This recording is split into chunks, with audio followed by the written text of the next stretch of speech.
My husband, Jonah, passed away unexpectedly a month ago from a stroke. I don't want to get specific about that part, it's the worst pain I've ever felt in my entire life. And I'm still not sure how I'm ever going to move on. We were married for 5 years, together for 7. The past 2 years we've been trying for a baby, but we're just getting to the point of considering IVF when he died. Jonah had a close friend in high school named Marjorie.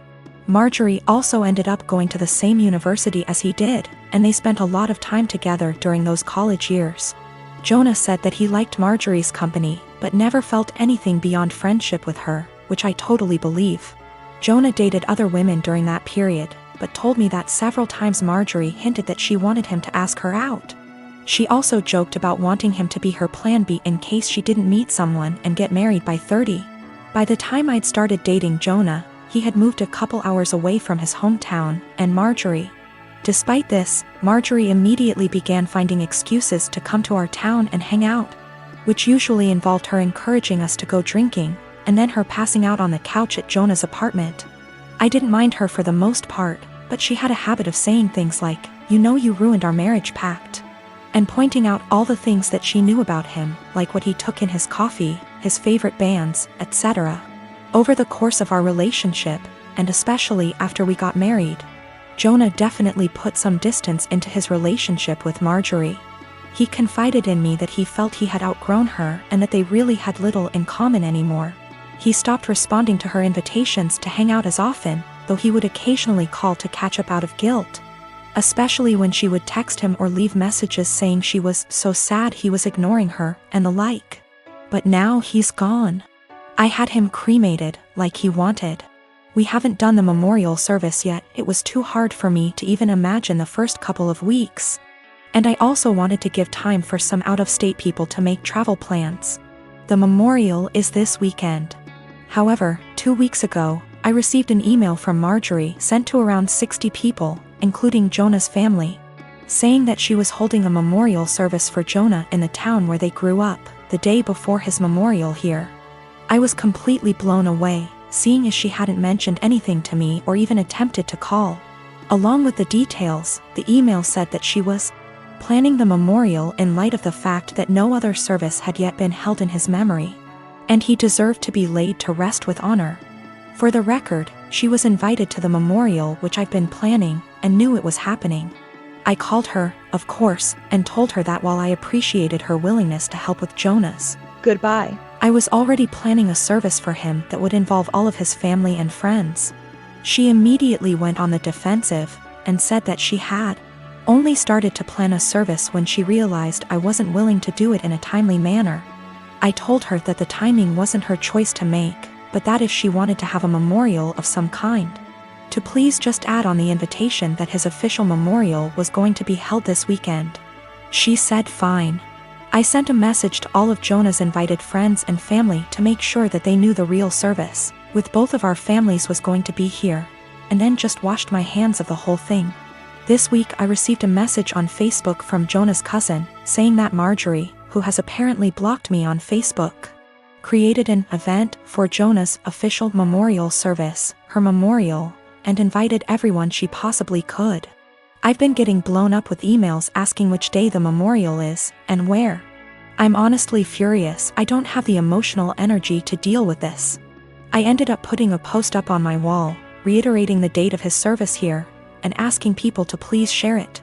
Thankfully, I think the older members of the family don't use Facebook or email very often, so most of them haven't been confused, but a lot of people now think that Marjorie's service is the real one. I called Marjorie again, asking her to add an addendum to her event saying that his actual memorial was going to be here. She told me that Jonah would have wanted it this way, and that if I couldn't appreciate her efforts, I wasn't invited to say goodbye to Jonah. I told her that was fine, seeing as I'd already said goodbye to Jonah when I held him as he died. She hung up. Apparently she's now spreading information to her mutual friends with Jonah, saying that he was planning on leaving me because I wasn't able to conceive. She also said that we had approached her to carry a baby for us, all absolute lies. His cousin sent me a screenshot of a text where she said that Jonah always thought we would have the cutest baby together, and that angry widow doesn't understand how much he wants children. I'm at a loss as to what to do. I don't care what she says about me, but she's now tarnishing my husband's memory, especially saying that he wanted to divorce. Jonah would never have left me, and anyone that knows him at all knows that we were committed to each other above all else. I need to figure out how to tell this woman to off without encouraging her to spread more lies.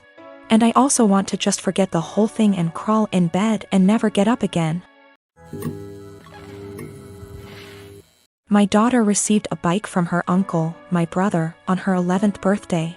She was over the moon and excited to use it because it was on her wish list for so long.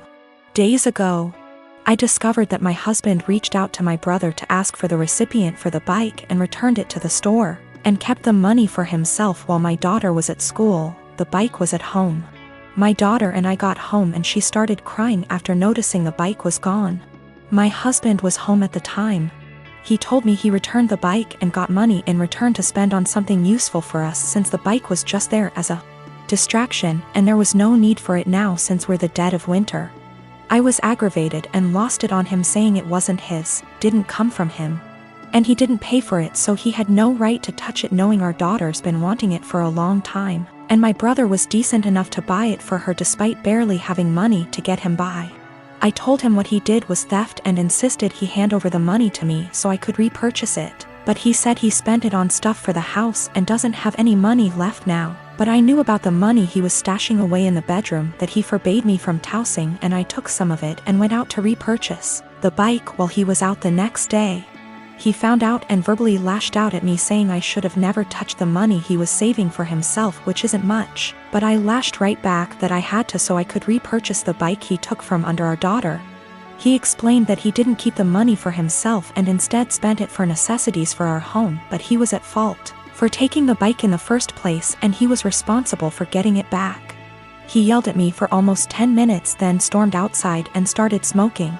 My daughter asked why her dad was upset and that she no longer wants the bike if dad doesn't want her to have it. But I assured her that's not the case and told her she shouldn't feel guilty and to just focus on enjoying her bike. My husband hasn't stopped grilling me about how I disrespected and undermined him, and managed to make our daughter hate him after making him look like the bad guy. I again said he shouldn't have touched the bike. End of the story. He's called me thief and juvenile for taking money from his savings and being sneaky about it. My mom and my mother-in-law threw me a surprise baby shower on Sunday and invited all of my family and most of my friends who are in my hometown. It was great. I don't usually get to see everyone when I visit, so it was really nice to have them all there. My sister is also pregnant. She is 34 weeks and I am 36 weeks. My mom and I have been planning her baby shower with her that will be 2 weeks from now. At the shower, everyone kept complimenting me on how tiny I am and how good I look, and I could see my sister was getting really jealous. It was really upsetting her, so I tried to change the topic, but after the first little bit she retreated to a table in the corner, with her friend looking incredibly angry. I tried to ignore it and we started playing shower games. Later, her friend asked if any of us knew where she was since she hadn't seen her in a while. Everyone was extremely worried because she wasn't answering her phone and we thought she could have gone into labor or fallen or something terrible. The shower was in a party room at an arena, so it's a huge building, and everyone there, 70 of us, began searching the entire place up and down looking for her. Many people got into their cars to drive around the area and the different routes to the hospital to see if they saw her car. We also called her husband to see if he had heard from her, and he left work to help look. My other sister found her sulking inside a Timmy's. She refused to come back to the shower because she was upset that she wasn't getting any attention and everyone was fawning over me. It took a while for everyone who left to get back, and while we tried to carry on with the shower, the whole mood was soured and it was really awkward. I'm so upset with her now. I suspect once the baby comes I won't go down to my hometown as much, and I won't get to see many of those people as often as I did before. So that was my last chance to get together with everyone before the baby. It's not even the first time she's done something like this. At my wedding she complained to anyone who was willing to listen about how my husband is very touchy-feely with me. And now whenever he touches me in any way in front of her she'll grumble and roll her eyes like she is upset that he is attracted to me, or something. He dropped me off at the shower, and when we were talking to friends he was standing behind me holding my belly, and she said, "That's disgusting," and made a gagging noise. She also won't show up to something unless someone has called her to ask where she is and tell her we're waiting for her. It's a little game that she likes to play. I don't know what her problem is, but I'm so sick of it. She hasn't spoken to me since the incident and won't return my calls or texts, but I think she owes me an apology. If she can't apologize, I don't think I want to continue to plan and pay for her baby shower. Is that fair? My mom and my aunt think I just need to try to move past it because that's just how she is. My husband feels differently, and he thinks I should stop doing anything for her because she continuously disrespects us and our marriage. My wife and I bought a 4-bedroom house in PA that my son lives in.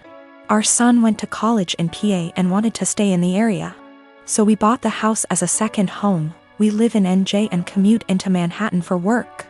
We figured that he would have a place to live and we could visit every so often and spend some quality time together. We pay the taxes and services / maintenance on the house. Our son pays for his groceries and the house utilities. All was going well for a few years. Our son meets a girl and they get serious. We met her and she seems nice enough. They announce their engagement and she moves into the house with our son. Now for the problem, the wedding. We hold a little get-to-know-you barbecue at the PA house. My son and daughter are there, as are our son's fiancée and her parents. And sisters. We all seem to be getting along well. My wife, daughter and the fiancé go into the house along with her mother and sisters and my son. A few minutes later my wife and daughter come out and are really upset. They come over and tell me we're leaving and driving back to NJ. I try to find out what happened. Once we get back to NJ and they calm down, they tell me that our son and his fiancée along with her family don't want us at the wedding. According to what I was told, we're not their kind of people. I was livid. I called my son and asked him WTH this was about. He tells me that her family feel that we are not good enough and will embarrass them at a family wedding, and that we are all uninvited from the wedding. I let a week go by to calm myself down and drive back to the PA house. The new future in-laws are in the house along with the fiancé. It appears that they all moved into the house. They ask me why I'm there. I tell them that since we aren't invited to the wedding, I was coming over to talk to my son. They tell me to leave their house. I lost it and told them that they had 30 days to get out. Tell my son I'm selling the house and he could find somewhere else to live with all of you. I go to a realtor in town and list the house for sale. They call my son at work and tell him what I said. Apparently they thought that he owned the house. He calls me and asks why I'm selling his house. I tell him I paid for it along with the taxes on it and it is mine. He was living there rent-free, but since he doesn't want us in his new life, he has to get out.